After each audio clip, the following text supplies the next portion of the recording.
The Masque of the Red Death by Edgar Allan Poe.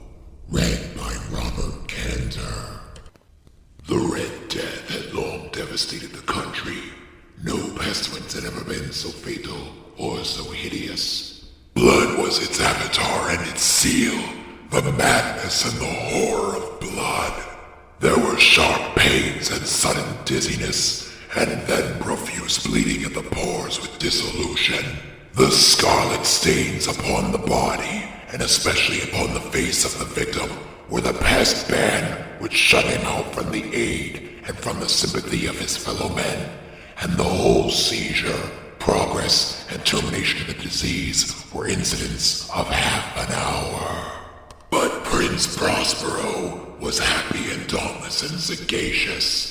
When his dominions were half depopulated, he summoned to his presence 1,000 hale and light-hearted friends from among the knights and dames of his court, and with these retired to the deep seclusion of one of his crenellated abbeys. This was an extensive and magnificent structure, the creation of the prince's own eccentric yet august taste. A strong and lofty wall girdled it in. The wall had gates of iron. The courtiers, having entered, brought furnaces and massy hammers and welded the bolts. They resolved to leave means neither of ingress nor egress to the sudden impulses of despair or the frenzy from within. The abbey was amply provisioned. With such precautions, the courtiers might bid defiance to contagion. The external world could take care of itself. In the meantime, it was folly to grieve or think. The prince had provided all the appliances of pleasure. There were buffoons, there were improvisatori, there were ballet dancers, there were musicians, there was beauty, there was wine. All these and security were within. Without was the Red Death. It was toward the close of the 5th or 6th month of his seclusion that the Prince Prospero entertained his 1,000 friends at a masked ball of the most unusual magnificence. It was a voluptuous scene, that masquerade, but first let me tell of the rooms in which it was held. There were 7, an imperial suite. In many places, however, such suites form a long and straight vista, while the folding doors slide back nearly to the walls on either hand so that the view of the whole extent is scarcely impeded. Here the case was very different, as might have been expected from the Duke's love of the bizarre. The apartments were so irregularly disposed that the vision embraced but little more than one at a time. There was a sharp turn at the right and left in the middle of each wall. A tall and narrow Gothic window looked out upon a closed corridor, of which pursued the windings of the suite. These windows were of stained glass, whose color varied in accordance with the prevailing hue of the decorations of the chamber to which it opened. That at the eastern extremity was hung, for example, in blue, and vividly blue were its windows. The second chamber was purple in its ornaments and tapestries, and here the panes were purple. The third was green throughout, and so were the casements. The fourth was furnished and lighted with orange, the 5th with white, the 6th with violet. The 7th apartment was closely shrouded in black velvet tapestries that hung all over the ceiling and down the walls, falling in heavy folds upon a carpet of the same material and hue. But in this chamber only, the color of the windows failed to correspond with the decorations. The panes were scarlet, a deep blood color. Now in no one of any of the 7 apartments was there any lamp or candelabrum. Amid the profusion of golden ornaments that lay scattered to and fro and depended from the roof, there was no light of any kind emanating from lamp or candle within the suite of chambers. But in the corridors that followed the suite, there stood opposite each window a heavy tripod bearing a brazier of fire that projected its rays through the tinted glass and so glaringly lit the room. And thus were produced a multitude of gaudy and fantastic appearances. But in the western or back chamber, the effect of the firelight that streamed upon the dark hangings through the blood-tinted panes was ghastly in the extreme, and produced so wild a look upon the countenances of those who entered that there were few of the company bold enough to set foot within its precincts at all. It was within this apartment also that there stood against the western wall a gigantic clock of ebony. Its pendulum swung to and fro with a dull, heavy, monotonous clang, and when the minute hand made the circuit of the face, and the hour was to be stricken, there came from the brazen lungs of the clock a sound which was clear, and loud, and deep, and exceedingly musical, but of so peculiar a note and emphasis that at each lapse of an hour the musicians of the orchestra were constrained to pause momentarily in their performance to hearken to the sound. And thus the waltzers perforce ceased their evolutions, and there was a brief disconcert of the whole gay company, and while the chimes of the clock yet rang, it was observed that the giddiest grew pale, and the more aged and sedate passed their hands over their brows as if in confused reverie or meditation. But when the echoes had fully ceased, a light laughter at once pervaded the assembly. The musicians looked at each other and smiled as if at their own nervousness and folly, and made whispering vows, each to the other, that the next chiming of the clock should produce in them no similar emotion. And then, after the lapse of 60 minutes, which embraced 3,600 seconds of time that flies, there came yet another chiming of the clock, and then were the same disconcert and tremulousness and meditation as before. But in spite of these things, it was a gay and magnificent revel. The tastes of the Duke were peculiar. He had a fine eye for color and effects. He disregarded the decora of mere fashion. His plans were bold and fiery, and his conceptions glowed with barbaric luster. There are some who would have thought him mad. His followers felt that he was not. It was necessary to hear and see and touch him to be sure he was not. He had directed in great part the movable embellishments of the 7 chambers upon occasion of this great fete, and it was his own guiding taste which had given character to the masqueraders. Be sure they were grotesque. There were much glare and glitter and piquancy and phantasm, much of what has been seen in Hernani. There were arabesque figures with unsuited limbs and appointments. There were delirious fancies such as the madman fashions. There were much of the beautiful, much of the wanton, much of the bizarre, something of the terrible, and not a little of that which might have excited disgust. To and fro in the 7 chambers stalked in fact a multitude of dreams, and these the dreams writhed in and about, taking you from the rooms and causing the wild music of the orchestra to seem as the echo of their steps. And anon there strikes the ebony clock, which stands in the hall of the velvet, and then for a moment all is still and all is silent save the voice of the clock. The dreams are stiff frozen as they stand, but the echoes of the chime die away.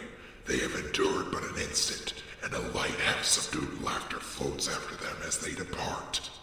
And now the music swells and the dreams live and writhe to and fro more merrily than ever, taking hue from the many-tinted windows through which stream the rays of the tripods. But to the chamber which lies most westwardly of the 7, there are now none of the maskers who venture, for the night is waning away. And there flows a ruddier light through the blood-colored panes, and the blackness the sable drapery appalls. And to him whose foot falls on the sable carpet, there comes from the near clock of ebony a muffled peal more solemnly emphatic than any which reaches their ears who indulge in the more remote gaieties of the other apartments. But these other apartments were densely crowded, and in them beat feverishly the heart of life, and the revel went whirlingly on, until at length there commenced the sounding of midnight upon the clock. And then the music ceased, as I have told, and the evolutions of the waltzers were quieted, and there was an uneasy cessation of all things as before. But now there were 12 strokes to be sounded by the bell of the clock, and thus it happened perhaps that more of thought crept, with more of time into the meditations of the thoughtful among those who reveled. And thus, too, it happened that before the last echoes of the last chime had utterly sunk into silence, there were many individuals in the crowd who had found leisure to become aware of the presence of a masked figure which had arrested the attention of no single individual before. And the rumor of this new presence having spread itself whisperingly around, there arose at length from the whole company a buzz or murmur, expressive of disapprobation and surprise, then finally of terror, of horror, and of disgust. In an assembly of phantasms such as I have painted, it may well be supposed that no ordinary appearance could have excited such sensation. In truth, the masquerade license of the night was nearly unlimited, but the figure in question had out-Heroded Herod, and gone beyond the bounds of even the prince's indefinite decorum. There are chords in the hearts of the most reckless which cannot be touched without emotion, even with the utterly lost, to whom life and death are equally jests. There are matters of which no jest can be made. The whole company indeed seemed now deeply to feel that in the costume and bearing of the stranger, neither wit nor propriety existed. The figure was tall and gaunt, and shrouded from head to foot in the habiliments of the grave. The mask which concealed the visage was made so nearly to resemble the countenance of a stiffened corpse that the closest scrutiny must have had difficulty in detecting the cheat. And yet all this might have been endured if not approved by the mad revelers around, but the mummer had gone so far as to assume the type of the Red Death.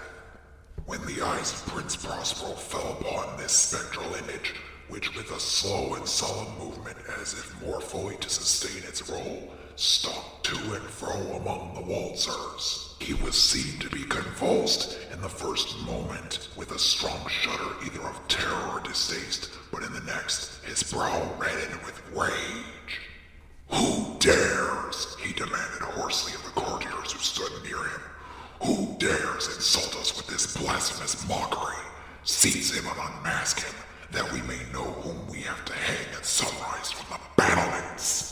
It was in the eastern or blue chamber in which stood the Prince Prospero as he uttered these words. They rang throughout the 7 rooms loudly and clearly, for the prince was a bold and robust man, and the music had become hushed at the waving of his hand. It was in the blue room where stood the prince with a group of pale courtiers by his side.